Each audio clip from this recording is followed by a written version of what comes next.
पंच परमेष्टि भगवान की जय हो। आचार्य श्री गुरुवर कुंद कुंद महाराज की जय हो। आचार्य श्री गुरुवर विद्यासागर महाराज की जय हो। परम पूज्य निर्यापक श्रवण मुनि पुंगव श्री सुधासागर जी महाराज की जय। आचार्य संघ की जय। अतीत में घटित घटनाओं को इसलिए जीवित रखा जाता है जिससे वह घटना द्वारा न घट सके। अतीत में जब कोई अच्छी घटना होती है तो इसलिए सुरक्षित रखा जाता है कि वह घटना बार बार घटित हो। अतीत में कोई बुरे कार्य करते हैं, उनको शास्त्रों में सुरक्षित किया गया। पुण्यात्माओं को सुरक्षित करना तो बात बनती है, हालांकि वो भी कोई बात बड़ी विचारनीय है। जब भी अपन पुराण पुरथों को पढ़ते हैं, पुराणों को पढ़ते हैं, उसमें दो ही घटनाएं मिलती हैं। या तो बुरे व्यक्ति जो बुरा कर चुके हैं, या अच्छे व्यक्ति जो अच्छा कर चुके हैं। जो हो चुका उसको याद क्यों, चाहे अच्छा हुआ हो या बुरा हुआ। जो घट चुका, जो नष्ट हो चुका, जो सब कुछ खत्म हो गया, वो कुछ लौटने वाले नहीं, उनका नाम क्यों जपना, उनको याद भी क्यों करना। शुरुआत में मैं सोचा करता था कि ये शास्त्रों और कहानियों में, प्रवचनों में अतीत के पापियों की बातें क्यों सुनाते। एक पापी हुआ था, एक मांसाहारी हुआ था, एक व्यसनी हुआ था, एक रावण हुआ था। इन पापियों को इतना सुरक्षित क्यों किया गया। इनको ऐसा इतिहास कर दिया, ऐसा इतिहास कर दिया कि आज वो लाखों करोड़ों साल के बाद भी जीवित है। पापियों को तो जल्दी भूलना चाहिए दुनिया को, ये ठीक नहीं। और जो बड़े बड़े अच्छे कार्य जिन्होंने किए हैं, भगवान जैसे महान आदमी, इनकी जयकार बोलने से क्या फायदा है। इनकी तो जय हो चुकी है, इनकी क्या जय बोलना। अरे जय उनकी बोलो जिनकी जय अभी हुई नहीं है, तो भावना पहुंचेगी, रेकी पहुंचेगी। रेकी और भावना किनको दी जाती है? सुखी आदमी को, दुखी आदमी। आशीर्वाद किसको दिया जाता है? सुखी आदमी को, दुखी आदमी। प्रोत्साहन किसको दिया जाता है? जो अभी कुछ कार्य करने के लायक हैं, उनको प्रोत्साहन दो। तो कायदा से जयकार उनकी बोलना चाहिए जो रास्ते में चल रहे हैं, जो मंजिल पर पहुंच चुके हैं। उनकी जयकार का औचित्य क्या है?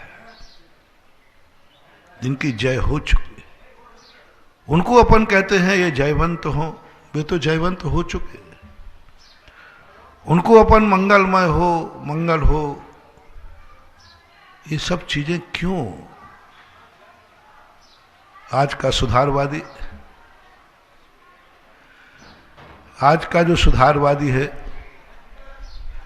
वो ये सब चीजें पसंद नहीं करता। इसलिए विज्ञान कहता है तुम क्या वकीलों को पीटते रहते हो। सांप निकल गया, वकील को पीट रहे हो। भगवान निकल गए, उनको पूज रहे हो। भगवान चले गए, उनकी जयकार कर रहे हो। जो जिंदा है उसको तो झोपड़ी नहीं है, जो जा चुका है उनके लिए तो मंदिर बना रहे हो करोड़ों के।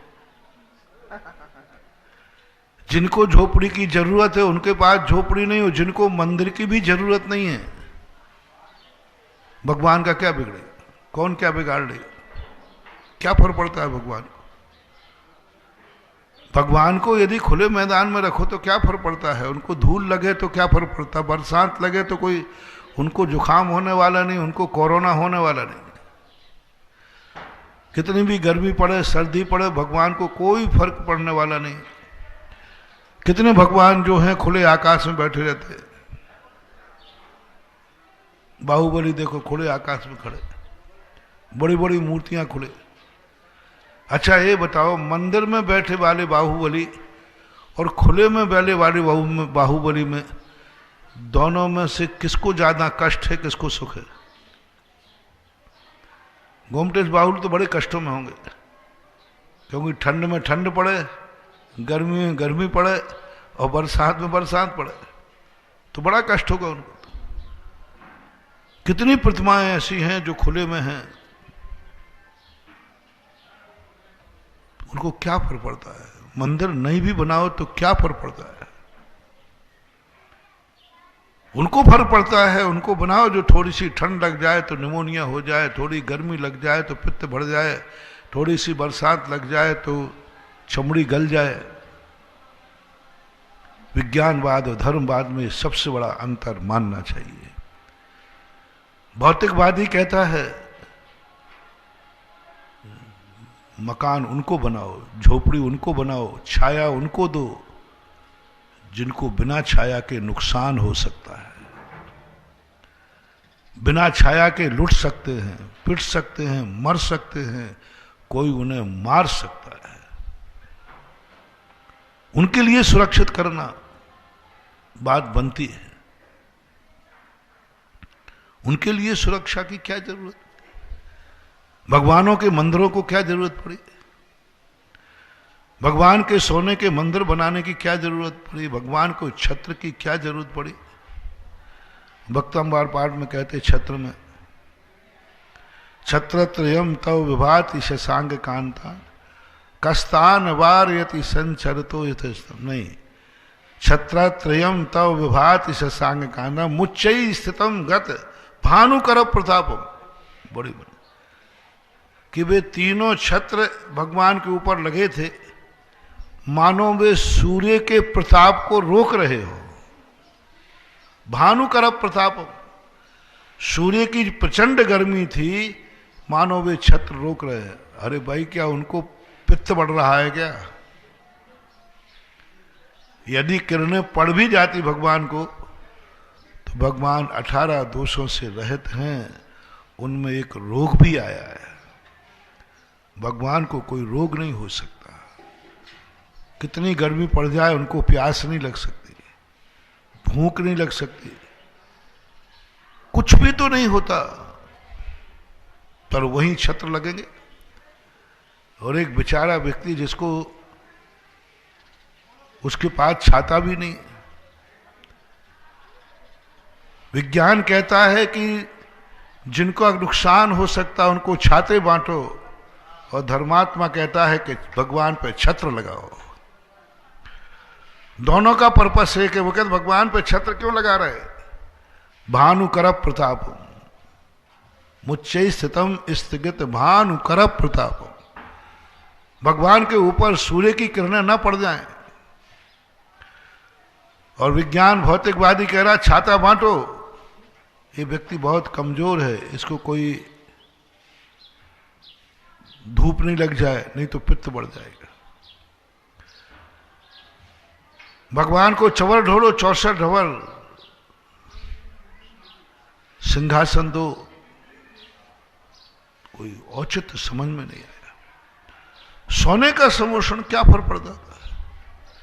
अरे समोषण रचने की भी क्या जरूरत थी? भगवान तो आकाश में स्थिर हो जाते हैं, न उनको सोने के सिंहासन की जरूरत है, वो तो बैठते भी नहीं।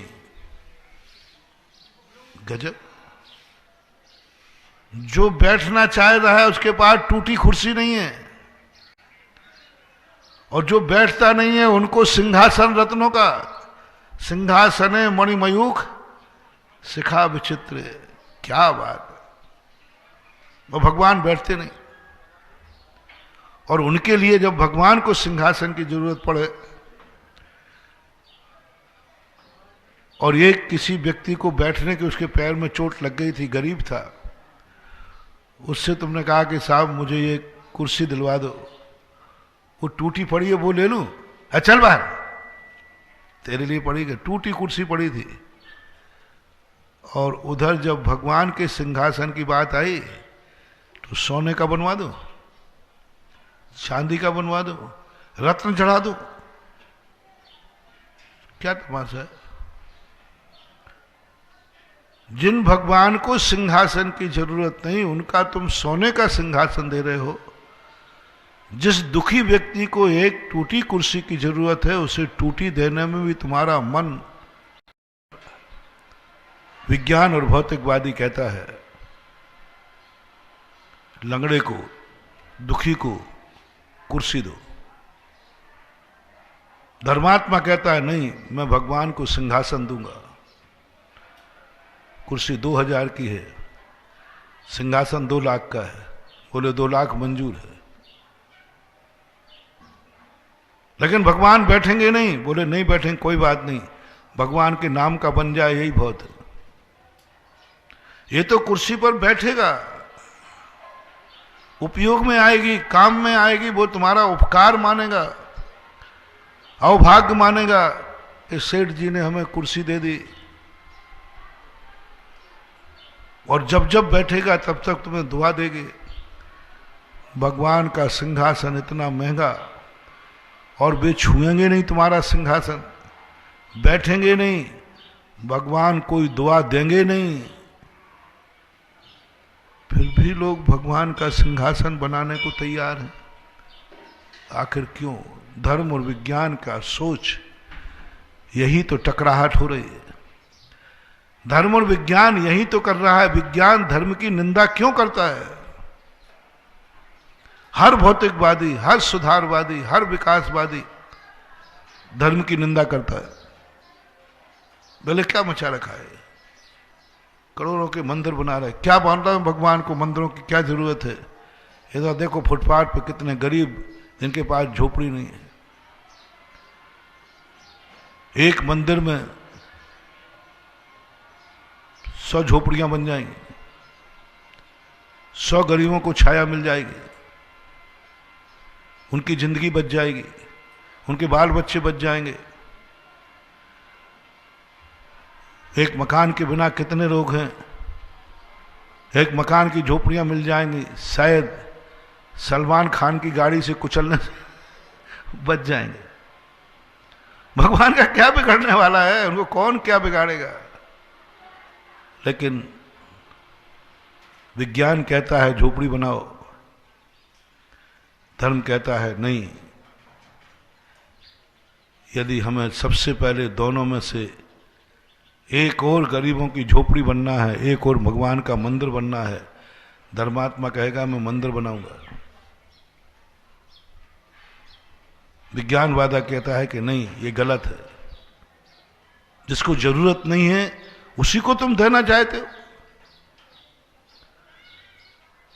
उसी के लिए जो तुम्हें क्या समोषण बताया, ऐसा समोषण की रचना पूज्यवर नेमीचंद महाराज ने त्रिलोक सार के अंदर समोषण का वर्णन करते करते थक गए। उन्होंने कहा कि हम कर ही नहीं सकते। सोने का, नीलमणि के जमीन फर्श, जमीन के फर्श, खम्मे रत्नों के, ओ क्या इतना महंगा, क्या जरूरत थी? बताओ भैया, यदि समोषण की रचना नहीं भी होती सोने चांदी से, तो क्या भगवान उपदेश नहीं देते? नाराज हो जाते, तुमने हमें समझ क्या रखा है, मेरे बैठने की व्यवस्था नहीं की, जाओ, प्रवचन नहीं देते। हमारे बैठने की व्यवस्था नहीं थी, कुछ भी नहीं किया तुमने, ऐसा है हम प्रवचन नहीं देते। एक भी छत्र नहीं लगाते तो भी नाराज होने वाले नहीं थे, एक चवर नहीं ढोड़ते तो भी नाराज होने वाले नहीं थे। कुछ भी, न राग द्वेष, क्योंकि उनके पास कोई राग और द्वेष है ही नहीं। चलो बना देते, थर्माकोल का बना देते, प्लाई से बना देते, पेंट कर देते। नहीं साहब, ओरिजिनल रत्न। एक समोषण में इतना वैभव लगता है, देवता लगाते हैं कि उसमें सारे मुल्क की गरीबी दूर हो सकती है। विश्व एक भगवान के समोषण का मूल्य इतना है, पूरे संसार में एक भी व्यक्ति ऐसा नहीं रहेगा जिसके पास कोई घर ना हो। यदि समोषण का पैसा, समोषण का मूल्यांकन, समोषण में जो खर्चे जाते, अरे उसी में सारे विश्व की समस्या का समाधान हो जाएगा। एक गरीब नहीं रहेगा, एक बिना मकान के नहीं रहेगा। गजब। लेकिन सारी दुनिया गरीब की गरीब मर रही है और भगवान के समोषण की रचना हो रही है। स्वर्णमयी कुबेर कर रहा है, एक मुट्ठी भर दाने को नहीं दे रहा है भिखारी को, और भगवान के पास रत्नों का थाल जा रहा है। क्या बात है महानुभाव। रास्ते में एक भिखारी बैठा, उसको ये 2 चावल देने में, एक मुट्ठी चावल देने में भी तुम्हारा मन सकुचित होता है। और भगवान के चरणों में जाकर के गजमोती चढ़ेंगे, भगवान के चरणों में जाकर के विधान में थाल के भर भर के चढ़ाएगा। विज्ञान कहता गलत है। और सबसे बड़ी चीज, भगवान इतना खा लेता हो तो भी ठीक है, खाता भी नहीं है।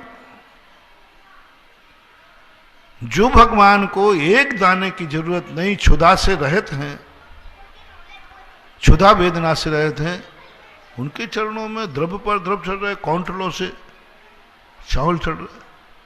और एक भिखारी 2 रोटियों के लिए, एक मुट्ठी भर चावल के लिए कहता है कि मुझे तो उसका 10वां हिस्सा दे दो, तो भी कोई नहीं दे रहा है। वहां देने को तैयार, देने को तैयार। भगवान को कुछ भी जरूरत नहीं, कलश ढाल रहे। एक व्यक्ति, एक देश ऐसा है जहां पीने को पानी नहीं है, पीने को पानी नहीं है, गंदा पानी पी रहे, पेपरों में आता है। और एक और वो है कि जहां भगवान के ऊपर कलशों पे कलशा ढल रहे हैं, 1008 कलश, एक एक कलश। जनता दुनिया में पानी के लिए मर रही है, देवता वहां पानी भेज देवे। एक कलश में कितना पानी का वेस्टेज देखो। शास्त्रों के अनुसार उठाया जाए तो एक कलश कितना गहरा है? 8 योजन गहराई वाले, 4 योजन चौड़ाई वाले, 1 योजन मुख के कलश धरे शिशुनाग। 8 योजन गहरा है। कितना हो गया? 96 किलोमीटर गहरा, 48 किलोमीटर चौड़ा, और 1 योजन यानी 12 किलोमीटर का मुख था। ऐसा एक कलश था। अब एक कलश ऐसा भगवान के ऊपर, ऐसे कितने कलश? भाखड़ा नंगल बांध 96 किलोमीटर में है क्या? भाखड़ा नंगल बांध की गहराई कितनी है? 96 किलोमीटर गहराई हो ही नहीं सकती। चौड़ाई, लंबाई चौड़ाई 48 किलोमीटर, चलो फिर भी मान लें। गहराई तो 96 किलोमीटर नहीं हो सकती। समुद्र की भी 96 किलोमीटर नहीं होगी। इतनी गहराई वाला एक कलश, और ऐसे कितने कलश ढले? 1008 कलश। पानी का वेस्टेज कितना है? और फिर भी भगवान को कोई फर्क पड़ रहा। सबसे बड़ी चीज हो कि चलो भाई भगवान को ठंडक मिल गई, भगवान फ्रेश हो गए, भगवान को अच्छा लगा। भगवान कहते मुझे तो कोई फर्क पड़ने वाला है नहीं। नहावे तो कोई फर्क नहीं है, और नहावे तो भी कोई फर्क नहीं। वो कभी गंदे होते नहीं, कभी उनके मन में कोई ठंडे गर्म का महसूस नहीं। ये सब चीजें विज्ञान कहता है, भौतिकवादी कहता है ये गलत है। इधर लोग 1-1 लोटे पानी को तरस रहे हैं, उधर इतने बड़े कलश ढल रहे हैं। चलो भाई, ढालने के बाद जैनियों की तो और बड़ी, जैन धर्म की तो और बड़ी विचित्रता है, बड़ी आलोचना करेंगे विज्ञान लोग। वैष्णव लोग तो फिर भी चलो भगवान के ऊपर जल ढाला तो वो कम से कम कोई तो पी लेता है। वो क्या बोलते हो? चरणामृत, चरणामृत। अब जैनियों की तो बड़ी हाल है, इतने कलश धन है और वो गंधोदक आप पी नहीं सकते, उससे आप नहा नहीं सकते, वो सिरो धारण करते। फिर भी सौधर्मेंद्र छायक सम्यक दृष्टि विवेकमान उन गरीब को एक लोटा पानी देने को तैयार नहीं है और भगवान पर 1008 कलश ढालने को तैयार है। सौधर्मेंद्र अवधज्ञानी है, वो जानता है कि कितने दुनिया में लोग हैं जहां पानी की कमी है।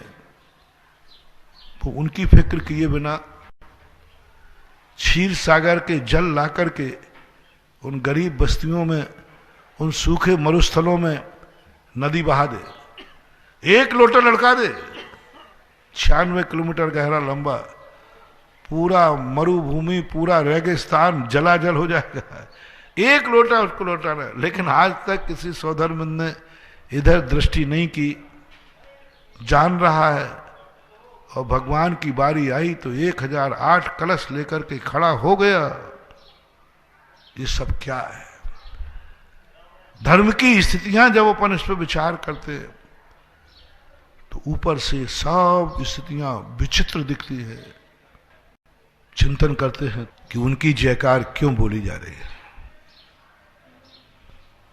जो सफल हो चुके हैं उनको प्रोत्साहन क्यों दिया जा रहा है? यही सफलता का रहस्य है, यही सफलता का रहस्य है। क्योंकि जब व्यक्ति उन आत्माओं का नाम जो अपन ने प्रारंभ में कहा था कि वर्तमान युग में सब 63 शलाका पुरुषों का, उन पुण्यात्माओं का जो पुण्य की चरम सीमा पार करके भगवान बन गए, उनका चरित्र पढ़ने से ही हमें उन जैसा बनने का भाव आता है। किसी गरीब को देख करके किसी को धर्म करने का भाव नहीं आता, किसी अमीर को देख करके धर्म करने का भाव आता है। गरीब आदमी यदि भिखारी मंदिर की तरफ जा रहा है, उसको देख करके कोई व्यक्ति धर्मात्मा नहीं बनता। जा रहा होगा, आफत का मारा है, संकट का मारा है। भगवान का तो क्या, अटके पे तो लोग गधे को भी बाप कहते हैं। लेकिन जब कोई चक्रवर्ती राजा मंदिर की तरफ जाता है तो लोग कहते हैं ये वो मंदिर है जहां राष्ट्रपति भी आता है, जहां चक्रवर्ती भी आता है। बड़े आदमियों को, पुण्यवान आदमियों को, शक्तिमान आदमियों को जब कहीं झुकते देखते हैं तो समझ लेते हैं यहां कोई ना कोई रहस्य है। कल शाम को प्रश्न आया था ना कि भरत चक्रवर्ती को भगवान के सामने झुकते देख करके अनेक मिथ्या दृष्टि, सम्यक दर्शन को प्राप्त हो गए। हजार गरीब, हजार दुखियों को कोई प्रभावित नहीं कर सकता। कोई गरीब एक मुनि बन जाए, भिखारी, तो चर्चा क्या होगी? एक भिखारी मुनि बन गया, बाजार में चर्चा क्या होगी? अमित जी, एक गरीब भिखारी था, वो मुनि बन गया, बाजार में क्या चर्चा होगी? हम भी वही करेंगे। अरे भिखमंगा खाने को नहीं मिला तो महाराज मुड़ मुड़ाए 3 गुण, सिर की मिट गई खाज, खाने को लड्डू मिले और लोग कहे महाराज बन गया भिखारी, खाने को नहीं था। कोई प्रशंसा होने वाली नहीं, निंदा ही होगी। इसलिए महापुराण में पूज्यवर जिनसेन स्वामी ने लिखा, इस कलयुग में पुण्यहीन को दीक्षा न दी जाए। बहुत बड़ी बात है, पुण्यहीन को दीक्षा ना दी जाए, धर्म की अप्रभावना होगी। जिसका इतना भी पुण्य नहीं है, ना पहले गृहस्थ अवस्था में पुण्य था, मुनि बनने के बाद इतना ही पुण्य नहीं है कि उसको कोई हार दे देवे, चौका लगा ले। इतना भी पुण्य नहीं है कि उसका कोई कमंडल उठा करके विहार करा देवे। कई बार ऐसे साधु आ जाते हैं नगर में, उनका इतना पुण्यहीन होता है, कोई चौके नहीं लगाते, पंचों को लगाना पड़ता है पंचायत से, कोई चौके लगाने को तैयार नहीं है, फिर कमेटी गुल्लक के पैसे से लगाती है, मंदिर के खाचे में डलता है, और मंदिर कमेटियां फिर आहार दान इकट्ठा करती हैं। मंदिरों में, तीर्थ क्षेत्रों में एक आहार दान की रसीद करती है। बोले भाई काहे के लिए? बोले यहाँ कोई महाराज जी वगैरह आ जाते हैं तो उनके चौके के लिए। राजस्थान में बहुतायत था। मैं सबसे ज्यादा किसी क्षेत्र पे जाते कि सबसे पहले रसीद कट्टे पे धावा बोलता हूं, कहीं महाराज के नाम से आहार दान चंदा तो नहीं हो रहा है। उस पर सबसे पाबंदी करता हूं। मैं भूखों मरना पसंद करूंगा, समाधि लेना पसंद करूंगा, लेकिन चंदे के पैसे से चौका लगता है, दान के पैसे से कमेटी चौका लगाती है, वो अन्न खाने की अपेक्षा समाधि ले लेना श्रेष्ठ है। समाधि लेना ना श्रेष्ठ है, क्योंकि ये चौका किसका लगा? कमेटी का। पैसा किसका लगा? कमेटी का। कमेटी क्या है ना? मंदिर का, चंदा चिट्ठा का। इससे बड़ा पाप क्या हो सकता है? क्या हो सकता है? सब बंद कराए, सब क्षेत्रों पर था, रसीदों में से कटवाए, नहीं कट्टा फेंक दो इनको, या फिर मुझे निकाल दो यहां से। आहार दान के नाम से आप 1 रुपया नहीं लोगे। हां, भोजन व्यवस्था में लीजिए, भोजन व्यवस्था में और आहार दान में अंतर है। भोजन व्यवस्था में दिया जाता है, वो साधर्मी खाता है कि मुनिराज खाते हैं? जो तुम्हारी भोजन सारा चल रही है, ये तो तुम्हारे साधर्मी है, बराबरी के लोग हो, ब्याई जी हो, रिश्तेदार हो, परिवार हो, दोस्त यार हो, सब। लेकिन ये तो पूज्य पुरुष है। भगवान की पूजा, गुरु का आहार, ये कभी चंदे से नहीं होना चाहिए। और माता पिता का भोजन, बारे सारे बेटा इकट्ठा, माँ बाप का खर्चा चलाना कैसे चलेगा? 5 भाई हैं, 10 भाई हैं, जो है चलो भाई ठीक है, अब मम्मी पापा बूढ़े हैं, इनका खर्चा भी है, दवाई का खर्चा भी है, भोजन का भी है, रहने का है। ऐसा करते हैं, अपन 1-1 हजार रुपया 5 भाई इकट्ठा करके दे देते पापा को। चारों भाइयों ने, 5 भाइयों ने 1-1 हजार रुपया पापा को दे दिए दवाई के खर्चे। ये चंदा हो गया। बेटे कहते हैं मैं ही थोड़े तुम्हारा पिता हूं, मैं ही थोड़े तुम्हारा बेटा हूं, और भी तो बेटे हैं। उलायना देती हैं बहुएं सासू को, किसी के यहां ज्यादा टिक जाए तो मां जी यहीं क्यों टिकी, वो भी तो बहू है, वो भी तो बेटा है।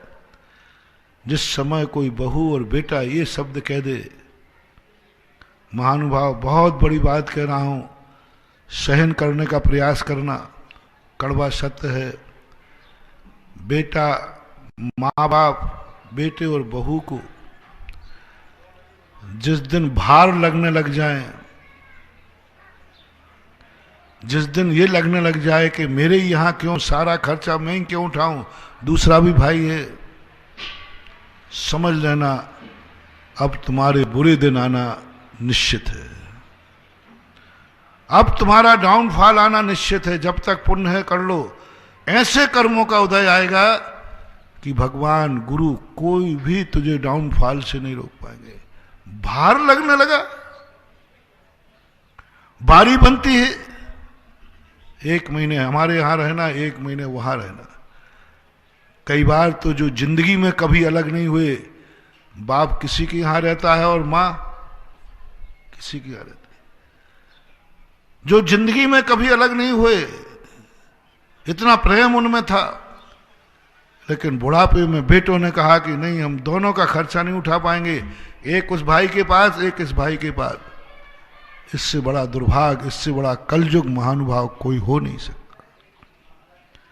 होड़ लग रही कि मेरी बाप थोड़ी है, मेरी माँ थोड़ी है, मेरी ससुर थोड़ी है, मेरी सासू थोड़ी है। मैं अपने भक्तों से बहुत अच्छी तरह करुणा करके कहना चाहता हूं, माँ बाप को यदि तुम्हारे लिए सेवा करने को मौका मिले तो तुम भगवान के पास श्रीफल चढ़ाना कि हे भगवान, माँ बाप मेरे पास रहते हैं, मैंने कितना पुण्य किया कि माँ बाप का सारा खर्चा मैं उठा रहा हूं। हे भगवान, दूसरे भाई के पास जाने ही मत दो, मैं ही जिंदगी निकालूंगा। 1 लाख बच्चों को पैदा करके उनको पैर पे खड़े करना और एक माँ बाप की सेवा करना 1 लाख के बच्चों से भी कई गुनी ज्यादा है। सौभाग्य मानना चाहिए, कभी उलाहना नहीं देना चाहिए, मन में भी भाव नहीं आना चाहिए। ये कहना चाहिए मैंने पुण्य किए हैं तभी मुझे इनको भोजन करने को। चंदा कर रहे हैं, 1-1 हजार रुपया दे दो पापा के खर्चे के लिए। 4 भाई, 1-1 हजार रुपया दे दो। चंदा होता पापा मम्मी पापा की दवाई के, और भाइयों के यहां कोई कमी नहीं है। जितना पापा मम्मी का खर्च है ना, उतना तो छोकरे के खिलौने का खर्च है। बच्चों के लिए छोकरे के खिलौने का खर्च है। छोकरे के शौक हैं, कपड़े का, साइकिल का, घूमने का। इतना शौक तो बच्चे चॉकलेट में गुजार देते हैं। एक व्यक्ति अपने बच्चों के चॉकलेट और बिस्कुट में जितना खर्च करता है उतना खर्च माँ बाप का है। माँ बाप के ज्यादा खर्च नहीं होते। एक बेटे के चॉकलेट खर्च के लिए क्या आप चंदा करते हैं? क्या 4 भाइयों से आप इकट्ठा करते हैं कि बच्चों का खर्च? वो तो सब अपने अपने। बच्चे के चॉकलेट के लिए 50 रुपया है, 100 रुपया है। बच्चा कहीं घूमने जाए तो लाखों रुपया दे दे, फीस दे रहा है, कपड़े दे रहा है, एक से एक। और माँ बाप के जब खर्चे की बात आई तब 1-1 हजार रुपया चंदा कर रहे हो भाई मिलकर। कौन सा युग आ गया? किसी के यहां कोई मर जाए, बाप मर जाए, तो पहले तो यही कहते हैं कि मम्मी पिताजी मर गए, अब कितना पैसा बचा है पापा का, वही लगा दो ना 13वें में। बाप की कमाई से ही बाप का ही 13वां कर देते हैं। बाप की संपत्ति से जो रखा था उसी में 13वां कर लो। और फिर करेंगे भी तो सब भाई चंदा करेंगे। मेरा ही बाप थोड़ी मरा है। बाप मर गया, इधर बाप का 13वां करने के लिए झगड़ा हो रहा है, वहां से चंदा किया जा रहा है। तुमने महानुभाव बच्चे पैदा नहीं किए, तुमने पाप किया है। वो मेरा ये सब बच्चों से कहना है, माँ बाप के जब बात आए होड़ लगना चाहिए, उल्टा होड़ लगना चाहिए कि तू ही माँ बाप की सेवा क्यों करता है, तू सारे खर्च क्यों उठाता है, मैं भी तो इनका बेटा हूं, पापा की सेवा मैं करूंगा। दूसरा कहे नहीं मैं करूंगा, मैं हूं। तीसरा कहे मैं करूंगा, मम्मी तुम्हारा वही बेटा है क्या, मेरे से तो कभी खर्च लेते ही नहीं हो, मेरे यहां तो आप रहते ही नहीं हो। यदि बेटे इसके लिए लड़ पड़े तो समझ लेना चाहिए महानुभाव, तुम्हारा परिवार, तुम्हारे बेटे चौथे काल के बेटे हैं, सतयुग के बेटे हैं। ये बेटे नहीं जन्मे तुमने, देवता जन्मे हैं। भरत चक्रवर्ती के यहां एक बहुत अच्छी घटना घटी। भरतेश भगवत, भारत की रानियां बहुत थी। एक दिन 2-3 रानियां छोटी थी, वो रूठी बैठी हुई थी। माता नंदा पहुंची बोले क्यों रूठी बैठी है तू? बहुत पूछने के बाद कहा ये जो बड़ी बड़ी दीदियां हैं ना, ये मुझे कोई काम ही नहीं करने देती। बोले तू छोटी है, बैठ शांति से। महाराज के चौके में मुझे काम ही नहीं करने देती, कोई काम नहीं करने दे। तो तू छोटी है, बैठ अभी। कोई काम नहीं करने देती मुझे छोटी मान करके एक तरफ बैठा देते। नंदा ने कहा चक्र बेटा, आज पता चला कि तेरा पुण्य कितना है। दुनिया में तो ये झगड़ा होता है कि मैं ही काम क्यों करूं, और यहां झगड़ा होता है कि मैं काम क्यों नहीं करूं। उस समय नंदा की आंखों में आंसू आ गए कि मेरा ऐसा परिवार है जो ये कह रहा है मैं क्यों करूं। मंदिरों में भी यही होड़ लग जाती है, मैं क्यों करूं, मैं ही थोड़ी मंदिर है, मेरा ही थोड़ी मंदिर है। अरे ये होड़ लगना चाहिए मैं क्यों नहीं करूं, भगवान तुम्हारे ही थोड़ी है। अभिषेक का जल भरने के लिए होड़ लगती है, अंत में नौकर लग जाता है, नौकर लग जाता है, पुजारी लग जाता है। कई लोग होते हैं अपन तो लेट चलेंगे जिससे द्रव लगी हुई मिलेगी, तो फिर मीटिंग में होता है कि भाई अभिषेक का जल कौन भरे, तो अंत में फैसला होता है पुजारी लगा लो। भगवान को पुजारी, बाप को नौकर, गुरु को नौकर लग जाए, समझ लेना अब इस दुनिया के मिटने के दिन आ गए। भगवान के लिए, गुरु के लिए, माँ बाप के लिए स्वयं व्यक्ति सेवक बन जाए तो समझ लेना चौथा काल आने वाला है, अच्छे दिन आने वाले। बाप के लिए कभी नौकर से पानी मत पिलाना जब तक तुम जिंदा हो। बाप के लिए सदा तुम नौकर बन के रहना। हर बेटे को बाप का नौकर बनना है। हर खर्च हर बाप को, हर बेटे को ये कहना, चाहे कितना भी गरीब क्यों ना हो, माँ बाप का खर्च मैं उठाऊंगा।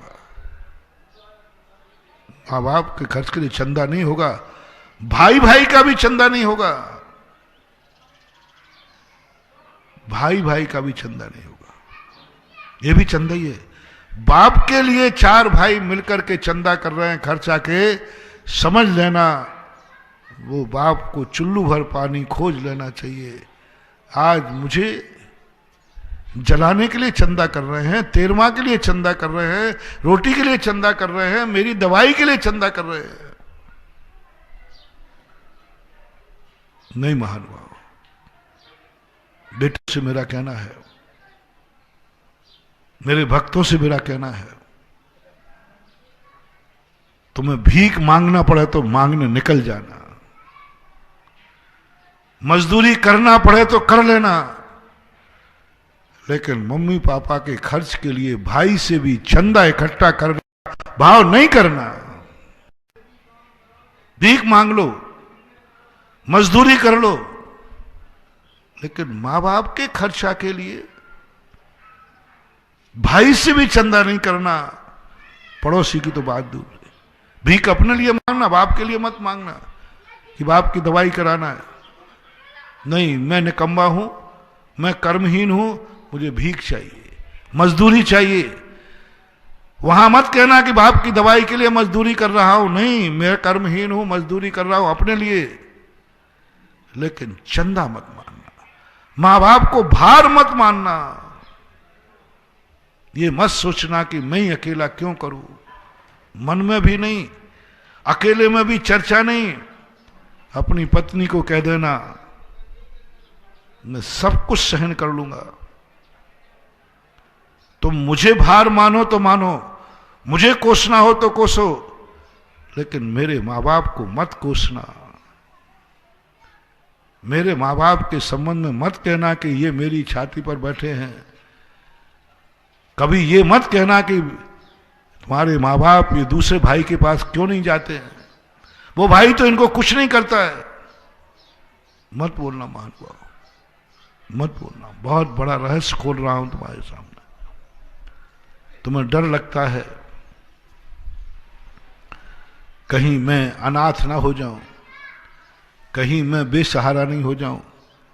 लो एक महाराष्ट्र देता हूं, तुम मियाँ बीवी दोनों एक नियम कर लेना, माँ बाप को हम कभी भार नहीं मानेंगे, मन में भी भाव नहीं लाएंगे कि इनका खर्चा कहां से चलाएं, मन में भी भाव नहीं लाएंगे कि दूसरा भाई और दूसरा बहू इनको कुछ भी नहीं करता, मैं ही क्यों करूं, हिस्सा तो बराबर बटा है ना, पैदा तो सबको बराबर किया है ना, 9 महीने तो सबको बराबर रखा है ना, सब कुछ ठीक है, लेकिन तुम एक ही बात कहना, हे भगवान, भगवान से भी हो, मेरे से भी आशीर्वाद लेना कि और कुछ आशीर्वाद दो या ना दो भगवान, बस मैं अपने माँ बाप का सारा खर्च मैं उठाऊं, उनकी सेवा मैं करूं, दूसरे भाइयों का भाव भी नहीं होता है तो बहुत अच्छा, मुझे खुशी है, कम से कम उतना मौका मुझे तो मिल रहा है। जाओ, यदि तुमने ये कर लिया तो कभी तुम अनाथ नहीं होगे, कभी बेघर नहीं होगे, कभी तुम्हारे माँ बाप की अकाल में मौत नहीं होगी, तुम अनाथों के स्थिति में कभी नहीं आओगे। और जो ऐसा करते हैं, ये भी कान खोल के सुनो, पुअर वाइज फंड अपने बच्चों को पढ़ाने के लिए छात्रवृत्ति ढूंढते फिरते हो, कैसे लोग हैं? बच्चों के लिए बच्चे पैदा हैं लेकिन उनको पढ़ाने को पैसा नहीं है, बच्चे हैं उनको खिलाने को पैसा नहीं है, बच्चे हैं लेकिन कपड़े पहनने के लिए पैसे नहीं है। ये तो पुण्य है कि बच्चे पैदा कर लिए लेकिन उनको पढ़ा नहीं सकते, बच्चा पैदा हो गया उसकी दवाई नहीं करा सकते, बीमारी हो गई ऐसी, इतना पैसा चाहिए है ही नहीं, बच्चा मर जाता है। भारत में कितने लोग हैं जिनके बच्चे हैं लेकिन बच्चों का खर्च नहीं है उनके पास, सब प्रकार के खर्च नहीं, बहुत सारे लोग हैं। महाराज जी ऐसा क्यों? तो मैं ये पूछना चाहता हूं, ये गरीबी हालत तो तुमने बता दी कि ये गरीब लोग हैं, ये ऐसे ऐसे दुखी हैं। मैं पूछता हूं ऐसे कितने लोग हैं जो वृद्ध अवस्था में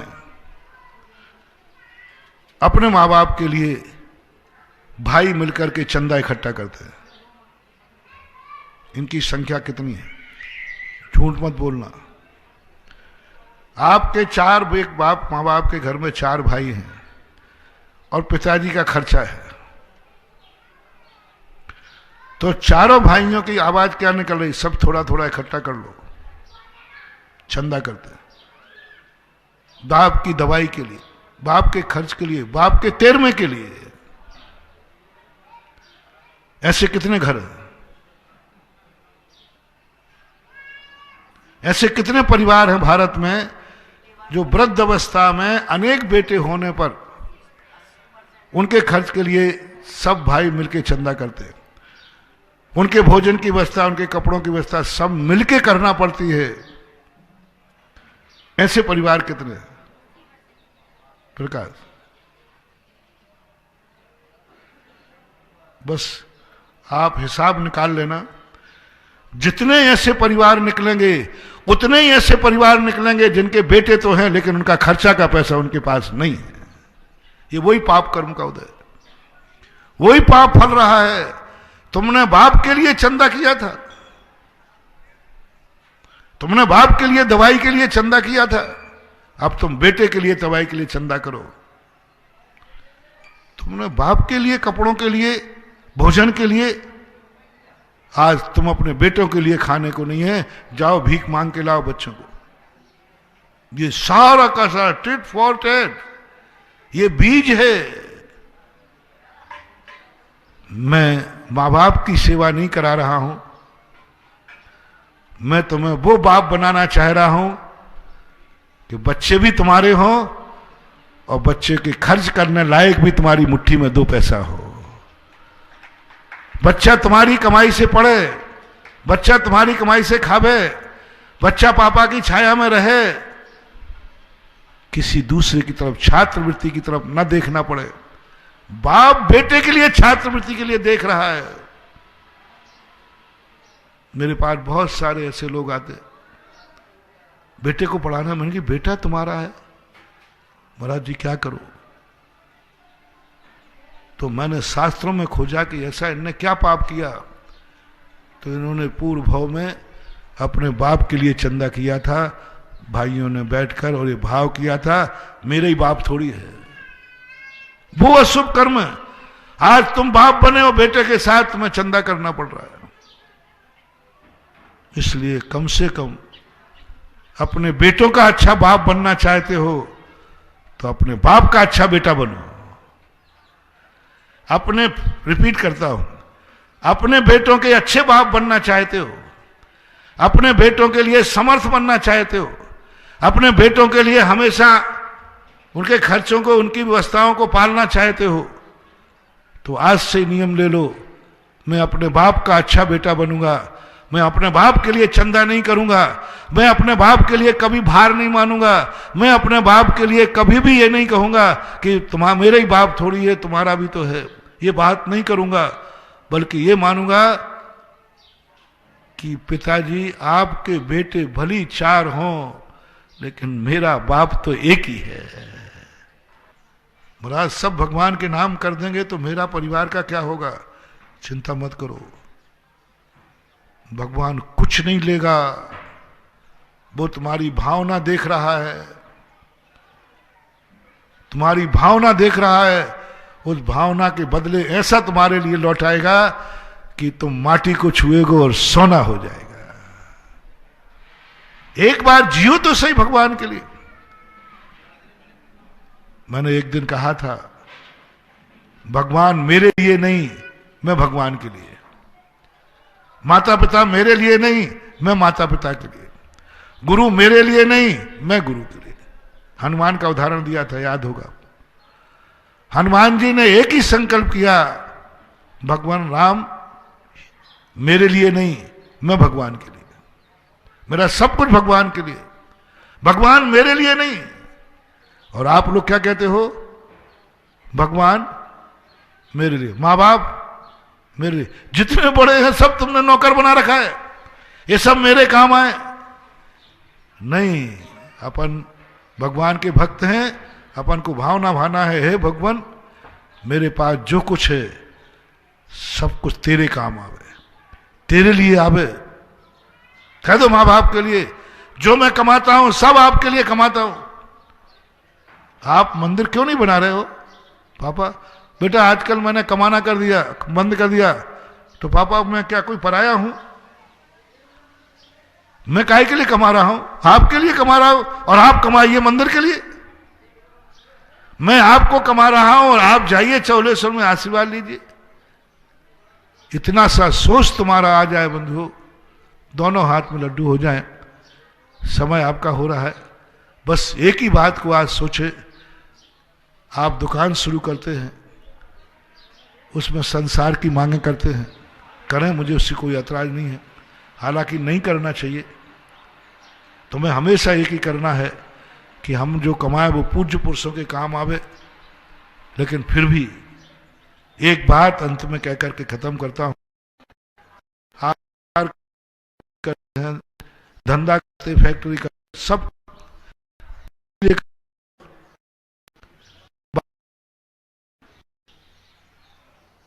तुम सुखी रहो। महाराज जी मैं सुखी रहूं, मेरे बाल बच्चे सुखी रहे, उसमें एक नाम जोड़ दो। ज्यादा गड़बड़ नहीं करूंगा, एक नाम जोड़ दो। ये तो तुम कहते हो किस लिए व्यापार कर महाराज, मैं सुखी रहूं, बाल बच्चे सुखी रहो, बस एक नाम जोड़ दो। ये धंधा किस लिए कर रहे हो? मम्मी पापा को सुख दे सकूं, वो सुखी रहो, एक नाम।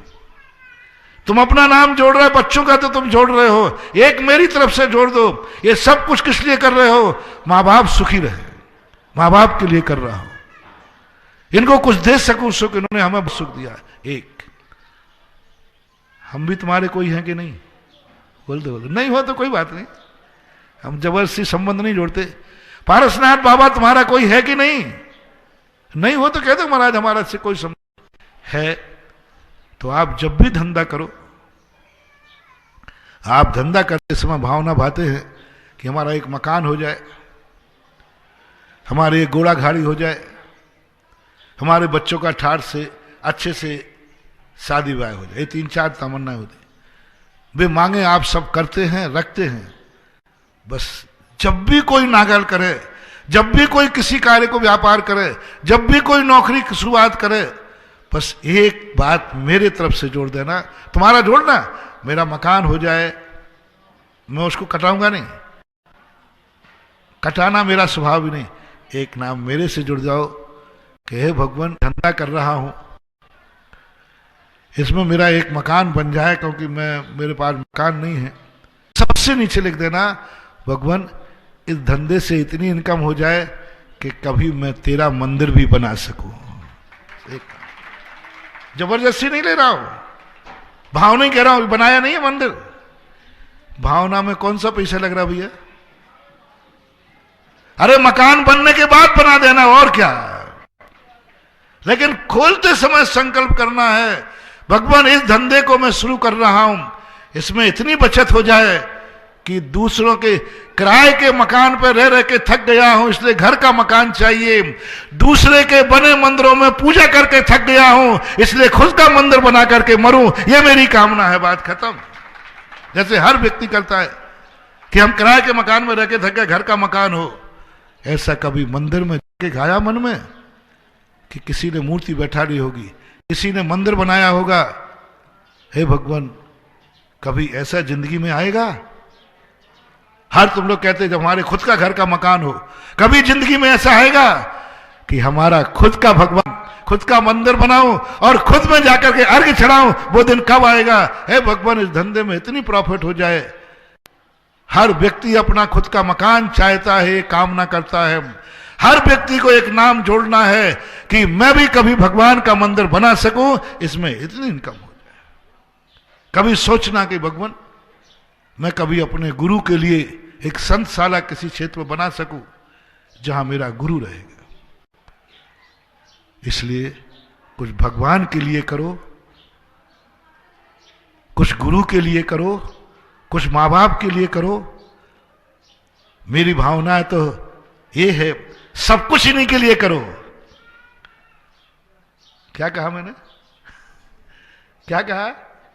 सब कुछ इन्हीं के लिए करो। लेकिन इसमें तुम्हारी सहमति नहीं है, मुझे मालूम है।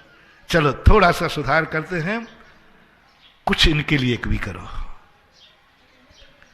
अभी मेरा भाव क्या था? सब कुछ इनके लिए करो, माँ बाप के लिए, भगवान के लिए। चलो ये ना कर सको तो कुछ तो माँ बाप के लिए करो, कुछ तो भगवान के लिए करो, कुछ तो गुरु के लिए करो, कुछ तो पूज्य पुरुषों के लिए करो। यदि कुछ भी कर लिया तो कम से कम ये तो हो गया कि तुम्हारी जिंदगी में तुमने अपने पूज्य पुरुषों को कुछ किया है।